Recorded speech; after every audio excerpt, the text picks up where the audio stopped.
ndugu jamaa, marafiki zangu na wadau mbalimbali tulioshirikiana nao kutoka kata za kule Makambako, nitambue uwepo wa kila mmoja wenu ambaye kwa namna moja au nyingine ameshiriki hata angalau kwa kushangilia tu mchezo hii tangu ilipoanza mpaka leo. Tumeambiwa kwamba timu zilikuwa 10 na zilikuwa zinajumuisha kata zetu kata. Mwishoni, bahati nzuri au tunaweza kusema kwa bahati mbaya kwa wengine, kwamba fainali imekuja kuchezwa kwenye kata hii.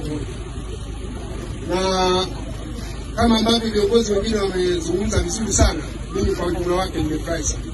Nafanya hizi shughuli katika maeneo mbalimbali ndani ya jimbo letu, lakini hii ambayo nimeshiriki mwenyewe leo nimetoka safari nikaona nipite. Nimefurahi sana kuona michezo inachezwa.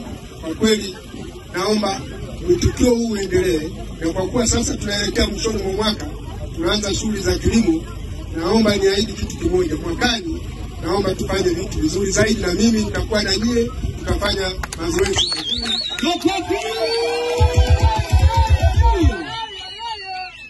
Nataka mwakani tufanye mashindano makubwa zaidi ya haya. Naona watangazaji walikuwa nasema hii haijawahi kutokea. Ndio. Lakini nafikiri mwakani tutavunja rekodi. Asante sana. Wakati jamani. Kwa hamasa hizi mwakani naomba niahidi kwamba hata zawadi tutaongeza kidogo, angalau tusogee kuwapa hamasa na wengine, na nafikiri tutaongeza kidogo hata kata zingine. Kama hizi zilikuwa 3 hivi kwa pamoja, nafikiri tunaweza tukaongeza